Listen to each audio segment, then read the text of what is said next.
Once upon a time, in a peaceful village called Lagro, there lived a man named Chief Okwonu. He was wealthy and well respected in the community. Chief Okwonu had two wives, Nkem and Adaeze. Nkem was his first wife, a quiet and hardworking woman. Adaeze, the second wife, was lively and outspoken. Both women gave birth to one child each. Nkem had a son named Chibuzo, and Adaeze had a daughter named Odera. For many years, Chief Obina's compound was lively but peacefully. The children grew up together, and though their mothers occasionally exchanged words, the family managed to stay together under the authority of Chief Okwonu. However, things changed drastically when Chief Okwonu passed away unexpectedly. The glue that held the family together was gone, and the real wahala began. Nkem and Adaeze, who had barely tolerated each other during their husband's lifetime, began to quarrel daily. It started with small disagreements about chores and property. "This is my late husband's favorite spot. Why are you using it, Adaeze?" Nkem shouted one morning. "Your husband? Did you marry him alone? He was my husband too," Adaeze snapped back. Their children, Chibuzo and Odera, who had once been close, also began to fight.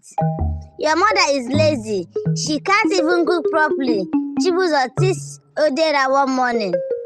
"At least my mother doesn't wear rags like your useless mother," Odera roasted angrily. The entire compound became a battleground.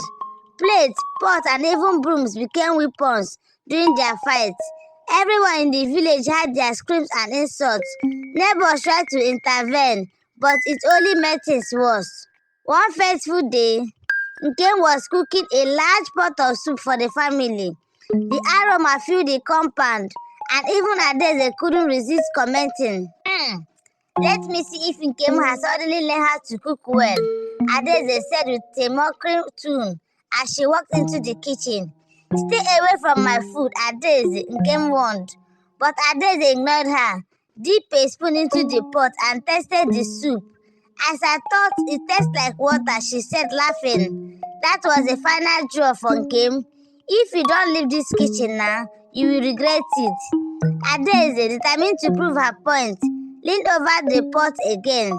Without thinking, Nkem grabbed the pot and splashed some of the hot soup on Adaeze. Adaeze screamed in pain, "You wicked woman! You want to kill me!" The noise attracted Chibuzo and Odera, who immediately took sides with their mothers. "Your mother is a witch, just like you," Odera shouted at Chibuzo. "And your mother is nothing but a troublemaker," Chibuzo fired back. The fight escalated into pushing, shoving, and name-calling. Villagers gathered to watch the chores, shaking their heads in disbelief. The village elders, led by Chief Ekene, decided to step in. They summoned the family to a meeting under the big Iroko tree. "Nkem, Adaeze, this fighting must stop," Chief Ekene said sternly. "You are bringing shame to Chief Okwonu's name." But even the elders couldn't bring peace. "Chief Ekene, tell that to this shameless woman who calls herself a wife. Tell her to leave this compound.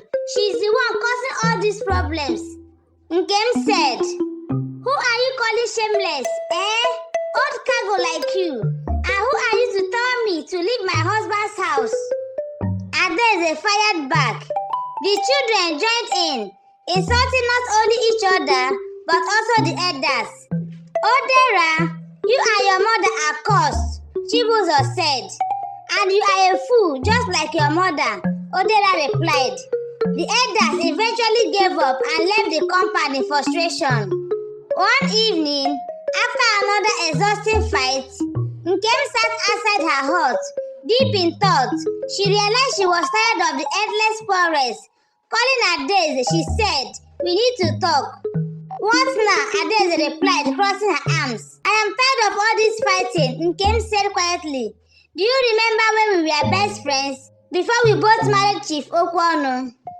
Adaeze softened a little. "Of course, I remember. But everything changed when he chose you first." "That is not true, Adaeze. You betrayed me. You knew I was married to Chief Okwon, yet you went behind my back to marry him. Nkem said with tears in her eyes. Ades hesitated, then signed. You are right, Nkem. I did not betray you. I wanted what you had. I tricked Chief Okwon into being with me. I lied to him and told him I was pregnant before I actually was. Nkem was shocked but said, why didn't you tell me this before? Do you know how much pain this has caused? I was too ashamed, Ades admitted. But I'm sorry. Let's end this madness. Our children are suffering because of us. The two women called their children and explained the truth to them. Chibuzo and Odera apologized to each other, realizing they had been fighting over their mother's mistakes. The family decided to start afresh. They shared a meal together, something they hadn't done in years. For the first time, the compound was filled with laughter instead of shouting. Moral lesson: the story of Nkem and Adaeze teaches us that betrayal and mistrust can destroy relationships, but forgiveness and honesty can heal even the deepest wound. It reminds us not to break the trust someone has in us because the consequences can be long-lasting and painful. Trust is like a thread. Once broken, it is hard to fix. The end. Thank you guys for watching my stories, and please come back for more interesting stories. I love you.